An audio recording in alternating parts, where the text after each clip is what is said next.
Welcome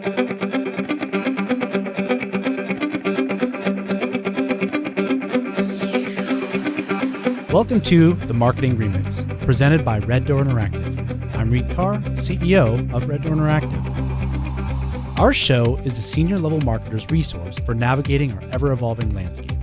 In each episode, in about 20 minutes, experts from different marketing disciplines representing different buyer touchpoints tackle one important marketing topic. Then, what do you need to know, and how does it affect the buyer? Welcome to this episode of the Marketing Remix. Today we're here to talk about content and SEO, their relationship to one another. Content marketing and search engine optimization, or SEO, are integral parts of the modern marketing mix. Yet they often operate as separate services achieving different goals with their own set of KPIs, or key performance indicators. The reality is content marketing and SEO don't function in a silo, but instead should complement one another to build a robust, results-focused marketing strategy. In this episode, we'll discuss what it takes to integrate the two tactics, our process for creating relevant consumer content that also drives quality search traffic in your channels, the importance of search intent versus keyword ranking, and more. So we're here today with Ross Briggs, our manager of SEO, and Will Price, manager of content strategy. Thanks for coming, guys. Thanks for having us. Yeah, thanks for having us. Yeah, excited to talk about this topic because I think sometimes people tend to either see them as one thing, SEO and content, or forget about the aspects of it and say, we want SEO, and forget that content is a part of that. But really, I want to set the foundation for people so they kind of understand those key differences because we're talking to two different people with those two different roles, but the relationship between those. So first and foremost, maybe talk about the differences from your own perspective. So Will, tell us about content. So we talked a little bit about this in one of our previous podcasts and just the difference between content production for just pure SEO value and then content marketing for more of that overarching marketing approach. So really the value of content is to build awareness for a brand via multiple channels and multiple outlets and really utilize that top of funnel content and that strategy to push people down the funnel. From a mid-level to bottom of funnel, back to advocacy, and starting that process over. And there's a lot of different touch points from an SEO perspective, from a social media perspective, from a paid media perspective that goes into that content creation.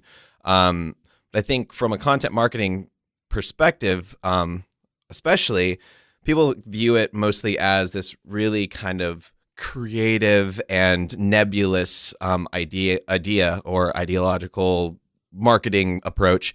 And then they kind of view SEO, and I'll let Ross talk a little bit more about this, as this more kind of like baseline functional, like we know we need to have it, but you know, we're not quite sure why, we just need to rank for certain things. And the two have played sort of in their own sandbox for a long time. But now as things are becoming a little bit more blurred, the lines are becoming more blurred in the marketing perspective, the two need to play a lot more closely together. Yeah. I mean, everybody wants their search rankings, Right. and this is a big way of how they do that.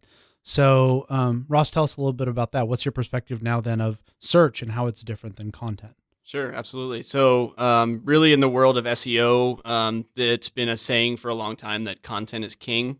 You're not going to get any search rankings without placing content on your website. And that's really how Google and other search engines are able to understand the meaning or topic of a page and then make that appear for queries where it's going to be relevant. But at the deeper level, there's value to capturing that search traffic and getting that click. But really, we want that user generally to take some action on the other side of the click. So for many companies we work with, that involves a conversion action. So we both need to make sure our targeting is correct to get the right audience, and then make sure the content is correct that's going to resonate with that audience and allow them to then feel confident of taking that conversion action. Even if it's not a lead gen or e-commerce business, there can be value in getting them to click the next page or stick around and watch the video, and that drives a lot of ad revenue. So it's really that match between the ability to capture the initial visit and then resonate with that user after. So what comes first, the content or the SEO? Yes. Well, I think and Ross, feel free to jump in if I'm saying anything wrong here. But I think the two can't live mutually exclusive like that. There's a lot to be said for the back end research of search intent and just rankings and keyword research and all things like that do help guide the content. But at the same time, there's this other side of things where the content might already exist, and how do you reverse engineer that to make sure it's fitting the SEO or the SERP, whatever, intent there. So yes, like I said, I think that they can be kind of created at the same time, but there's importance to both. Yeah, and my viewpoint is that really SEO can't come first. Sometimes I think content can come first.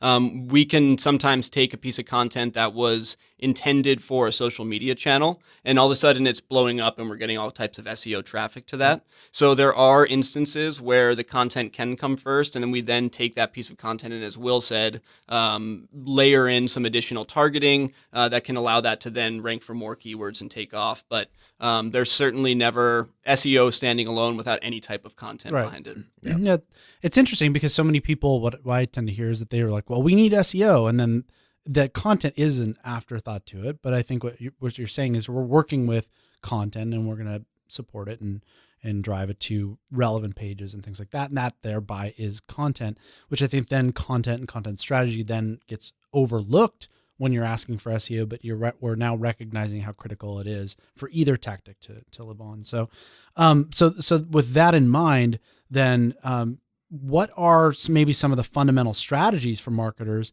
to develop or optimize their content to drive traffic and conversions from search? Because at the end of the day, traffic is one thing, conversions are what we're looking for, some event. Yeah, absolutely. So it really does start with that traffic generation. The conversions, it can be the best piece of content in the world, but the conversions won't occur if people aren't seeing that. So starting with that traffic generation, it's really alignment between what is a target audience looking for, and then how can we create content that has the ability to rank for that type of a keyword. So it really does, from the SEO perspective, start with that fundamental keyword research approach. And we have a number of tools that we use to look at keyword demand across different parts of the country or different user segments, whether it be age or different demographic components. We use things like Google Keyword Planner, Moz, Bright Edge, tools like Answer the Public. And this gives us both general topics that we really would like to rank for, but also the deeper long tail queries. And a lot of times those long tail queries can start to help us understand the search intent behind that broader query that we see all the search volume behind. So it's interesting. You talk. I asked what comes first, the content or the SEO. I think it's maybe the user. It comes first. I totally option C. D, all of the above. All of the above. Yeah, and playing off what Ross just said, there is that SEO value in understanding what keywords and search intent people are looking for. But as you start to uncover your content marketing mix, you really have to understand too where else people are consuming content, where people are looking for ideas for the solutions to their problems, et cetera. And a lot of that is happening on social now. I mean, once brands joined social, it gave this two-way street for people to complain. And I mean, you ask any brand out there that if they've got a 100% agreement rate on social, they're lying. But it's been great to see this, because the developments in tools and technology to combat what people are saying on social have been enormous in the last few years. Tools like BuzzSumo, which we'll get into a little bit more, but also like NetBase, for instance. These are tools that allow us to uncover conversations people are having organically on social pertaining to either a branded search that we want to do or a topic or industry trend or anything like that. So what we can do then is say, okay, people are complaining about this aspect of this brand's product. How do we start to solve that problem before it escalates into a branded problem, right? Or it's like maybe someone's mad that their jeans are ripping too easily. So we take that insight and then we start to create content around these are the tougher knee pads or whatever it might be. So it's it's living off the SERP pages a little bit and onto the social pages. So I mean, I guess a little bit we're getting into is then keywords really only tell part of the story. When people are saying, hey, focus on what key phrases I want to rank for, we're now saying it's really more about intent. So how do you determine the intent behind those searches? I mean, I heard a little bit here, some examples you gave in net-based things like that. What else you got?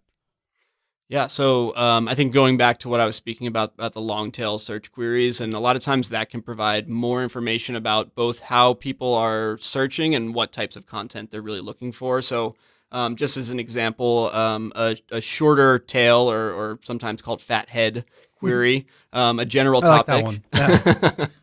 Can be best shoes for running, right? And that's Yep. sort of ambiguous. What type of content is going to work for that?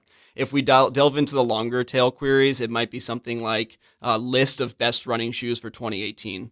So now we have a little bit more information about the format of the content they'd like to receive things in. They want some type of numbered or bulleted list, and they're looking for timely content. They're looking for latest and greatest of what's going on now. So that gives us some more clues, and that's just one long tail variation that we can start to use to inform our content strategy there. Yeah, definitely. Just playing off that too, I think what Ross is getting into as well is like I was talking about BuzzSumo a little bit. This is a tool that allows us to go in based on some of the keywords that we want to be ranking for. Say it is best running shoes. We can go and see what types of content people are resonating with, that are resonating with these types of people. Whether it's how-tos or listicles or quizzes or infographics, things of that nature. And then we can start to build more content like that for a site that's going to assist the long tail keywords. So maybe it is best running shoes, but when they click through to that, there's tertiary or supporting content that they can click through from there. And then we get more users on site, we get more engagement, we get more click-through rates, and decrease the bounce rate, which inherently helps the SEO value of the site. Yeah.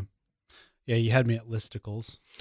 I know my skin crawls every time I say it. I was hoping no one would pick up on that. I call it out. Define listicle just for the sake of. It's a list article. Yep. Yeah. There you go. Keep it G-rated here. So but that's actually what it is. Yeah, no, I mean, I think one of the things I hear is we're trying to be helpful to these users. They're not finding certain things, or we have certain pieces of information. We want to understand what was the intent and how do you provide that. Keywords were kind of, I always thought it was funny, sounded like caveman, it's like, I want this, or whatever. And it's now we're thinking, okay, well, you want a list and the best thing of, so with that, I think then you have to start figuring out what's the best way to deliver that content. So how do you determine, because it's obviously, as we just mentioned with listicles, sorry if your skin's calling again on that. No, that's good. But it's on the table now. Yeah, it is there now. And we're going to keep coming back to it, I suspect. So, how do we deliver? What's the best format for the content? How do we decide? And then what are the search considerations into it? Because those aren't often words. It's an image or something like that. Yeah. So I'll let Ross speak to more like the search side of things. But in terms of content delivery and selecting the right mediums and types that we want to get our content through with, there are tools out there that can tell you, like I said earlier, what types of content are resonating with what types of audience. And if you want to really do a deep dive on that, it's good to take into consideration some social listening aspects of, maybe a UGC campaign or user-generated content campaign is working very well with your UK audience, for instance, right? Yep. But it's just performing like crap over in the States, or infographics and quizzes are doing really well in the States and they're just doing terrible over in the UK. There's a lot of basically just testing that you need to be doing and understanding what the searchers, especially on the social perspective, because this is where the content is 9 times out of 10 getting promoted, what's actually getting the engagement. So you need to kind of look at not only who's engaging with the content, but how they're engaging with the content. So if we're pushing people to a site and there's a quiz, like how many people are answering the entire thing? Was this the right format for this? And then if not, what can we do to tailor that content into something else?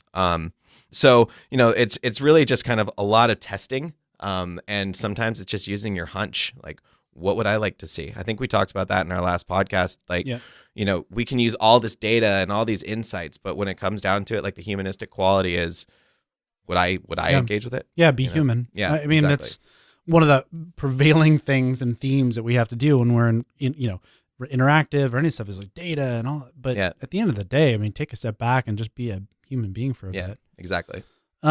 So Ross, talk a little bit about, we talk about the different formats here, the search considerations for that, for this part of it. Sure thing. So one really good place to start ideating the types of content that are going to work is to look at what Google's showing on the SERP itself. So we were used to just seeing a few years ago a list of 10 links on any search page, and now it looks much different. We see images, we see videos, we see news carousels all being mixed in within the SERP. And Google's doing a lot of user testing and getting a lot of user feedback to tailor each of those SERPs to what people are looking for and going to engage with the most. So if we see images or videos showing up, we know that the visual aspects of the content in that case are generally going to be pretty important to people. Another power user tip would be to take a look at the tabs at the top of the SERP, because Google used to just show web search, image, video, and it used to be standard. They're now adjusting both the order and the tabs that they're showing up there. Whoa, and that sneaky. can give... I didn't even see that. It can give a lot of insights into what are people clicking with and engaging with and looking for in terms of content types and formats. The other big consideration that we make for search is really just in crawlability of the content that we do produce. So whether that be an infographic or a video, the content, whether it's image-based or within a video, is a little bit more difficult for search engine spiders to understand. So we're always striving to make that content crawlable on the page, whether that be live text in an infographic or a video transcript located below the video itself. And that really allows it to get the visibility and the search rankings that we're looking for and resonate with a user base that's then finding it. Yeah. Are you saying I shouldn't use Flash? No comment. Yeah, Oh, man. I don't want to. Well, as long as you script it. Yeah, I know. Well, there went the answer to the next question. Now, so one of the things that also I tend to see when we get into the conversations around content, the idea of content feels very dry. As opposed to then thinking about, hey, we're trying to get these search rankings. We have to do this content.